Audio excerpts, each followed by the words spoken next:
aku dengar. Tuh Yesus mendengar, Bang. Apa yang didengar Yesus, bahasa Bang? manusianya seperti itu. Ya kenapa bingung kalian? Katanya tadi Yesus nggak pernah mendengar, tapi Yesus mendengar di situ. Gimana sih ini orang? Mengerti kan harus mendengar juga. Kapan Yesus mendengar? Kapan suara itu muncul? Ada peristiwanya? Nggak ada juga. Kalau itu tidak pernah terjadi, berarti Yesus bohong dong. Katanya pernah mendengar, tapi nggak ada dengar, gimana sih? Berarti Anda menuduh Yesus bohong kalau gitu? Nggak bohong, siapa yang menuduh Yesus bohong? Lah, kan tadi Anda nanya kapan peristiwanya. Berarti Anda menganggap bahwa itu nggak pernah terjadi gitu. Bukan. Nah, astaga. Pernah terjadi enggak itu? Siapa? Yang mana? Yang mana? Yesus mendengar itu pernah terjadi enggak? Belum pernah. Kepala. Kapan Yesus Nah, berarti Yesus bohong. Masuki Banyu. Diskusi tanpa kepala gini. Iya. Asal-asal aja. Mau bilang itu berbohong ya terserah. Pemahaman kami Tadi kan tidak seperti itu, nggak harus mendengar. Saudara ini mengatakan. Pemahamanmu itu tidak sesuai Bible. Silakan Ahi, lanjut. Ya, makasih Ahi. Tadi dia katakan bahwa firman Tuhan itu tidak bisa direvisi. Kalau menurut saudara, firman Tuhan itu bisa nggak dikoreksi? Yang mana nih? Yang asli ya? Yang enggak, firman Tuhan. Ya? Firman Tuhan itu bisa nggak dikoreksi? Oh, nggak bisa lah. Kalau terjemahan bisa nggak dikoreksi? Boleh dikoreksi. Berarti terjemahan ini mengubah substansi. Berarti terjemahan ini firman Tuhan atau bukan? Terjemahan dari firman Tuhan ya firman Tuhan lah. Loh, saya ulang lagi. Firman Tuhan bisa nggak dikoreksi? Tidak. Terjemahan bisa nggak dikoreksi? Dikoreksi, direvisi bisa. Dikoreksi nggak mungkin lah.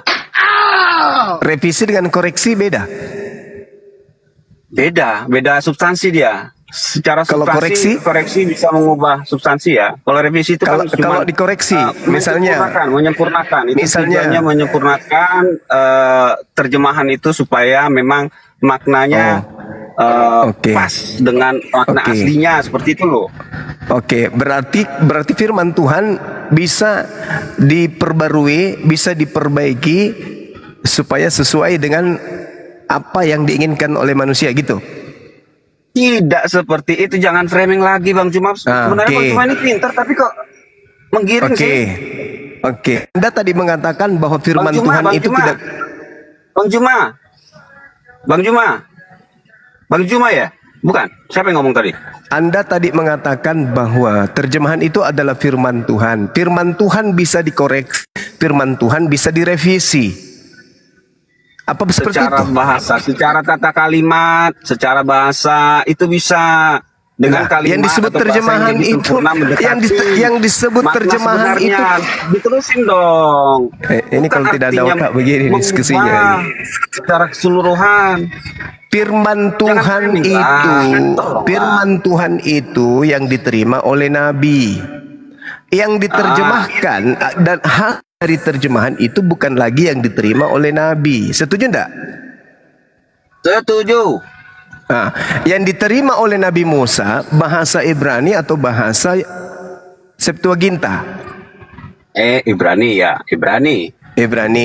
Berarti yang Septuaginta ini diterima dari mana? Kan terjemahan. Tentu kan berarti terjemahan ini wahyu Tuhan atau bukan? Ya wahyu Tuhan lah, bagaimana sih? Siapa yang mewahyukan firman dalam bahasa Septuaginta? Dan kepada siapa?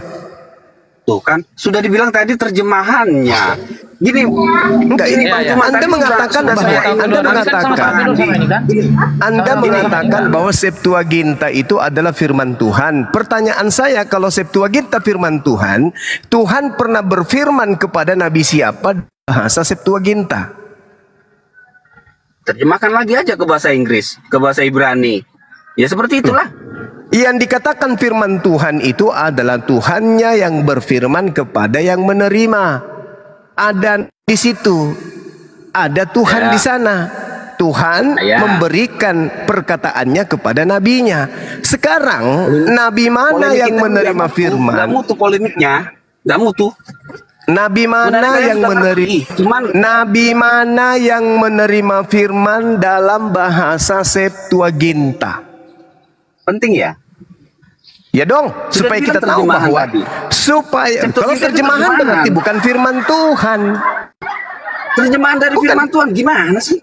Kalau terjemahan dari firman Tuhan, kalau terjemahan dari firman Tuhan, kucing saya juga tahu.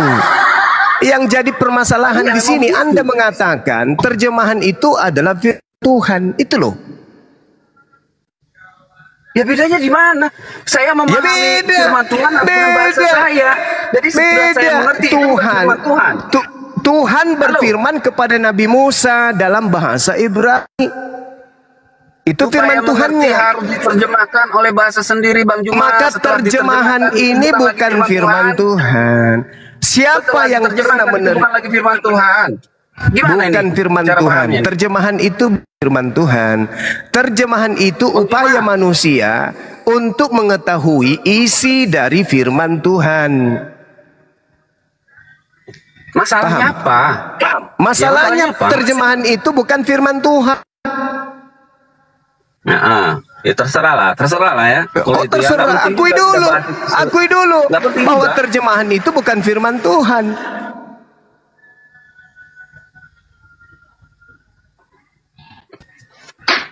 Jadi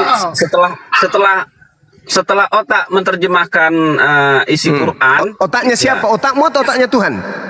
Terserah otak manusia. Otakmu atau otaknya Tuhan? Kutanya dulu. Otakmu, otaknya Tuhanmu.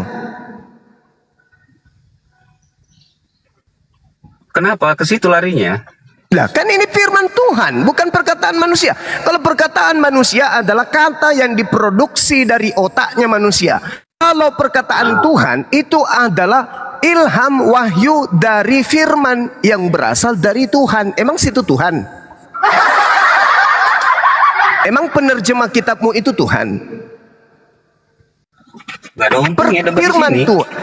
Firman Tuhan adalah perkataan yang harus bersandar kepada Tuhan, bukan bersandar kepada manusia. Sedangkan terjemahan di sini banyak kali di sini nih. Sedangkan terjemahan itu adalah upaya manusia untuk memaknai, mengerti apa yang difirmankan oleh Tuhan. Sampai sini paham? Mengerti itu bukan lagi firman Tuhan. Sudah. Yang firman Tuhan itu yang gimana nabinya? Itu bukan lagi firman Tuhan, Bang Juma. Sudah. Yang disebut firman Tuhan itu adalah yang diterima nabinya. Yang disebut firman Tuhan. Kamu mengerti nggak firman Tuhan? Kutanya dulu, apa itu firman Tuhan? Apa itu firman Tuhan? Di dalam bahasamu itu bukan lagi firman Tuhan. Selesai. Ya. Kutanya semamu. Firman Tuhan definisinya apa? Firman Tuhan artinya apa? Firman artinya apa? Firman Tuhan artinya apa? Perkataan Tuhan. Perkataan Tuhan. Terjemahan itu perkataan Tuhan atau perkataan manusia? Perkataan Tuhan yang diterjemahkan, jangan dipotong-potong. Saya tidak tanya itu. Saya tanya terjemahan itu perkataan Tuhan atau perkataan manusia? Perkataan manusia. Perkataan manusia. Berarti sudah terjawab. Berarti sudah terjawab. Terjemahan itu adalah perkataan. Tanya dulu. Terjemahan itu adalah perkataan siapa? Manusia. Oke, udah selesai ya.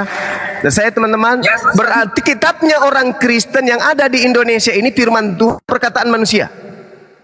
Perkataan manusia. Bagus. Terima kasih banyak. Anda sudah mengakui. Dengarkan saudara Kristen se-Indonesia. Dengarkan semuanya, orang Kristen Indonesia. Anda harus mengakui dari hari ini bahwa Kristen tidak punya firman Tuhan. Yang Kristen punya hanyalah perkataan manusia yang disangka firman Tuhan. Dah selesai. Silakan Bang Handi diambil alih. Tugas saya sudah selesai. Begitu dok dari tadi, jujur. Selesaikan. Jangan diputar-putar atau bro. Udah, selesaikan kalau udah begitu. Jadi kalau jujur itu cepat urusannya. Tapi jujur memang menyakitkan. Tapi kami toleran kok. Kalau udah jujur kita toleran, ya TST aja udah, tahu sama tahu. Begitu. Oke? Oke? Oke semua nggak nih?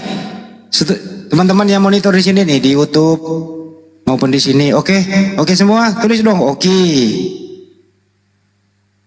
Atau apalah. Jadi terjemahan itu bukan firman Tuhan, perkataan manusia. Yang firman Tuhan itu yang berasal dari Tuhan. Kalau terjemahan itu firman Tuhan, ngeri kali. Direvisi dari zaman ke zaman gitu.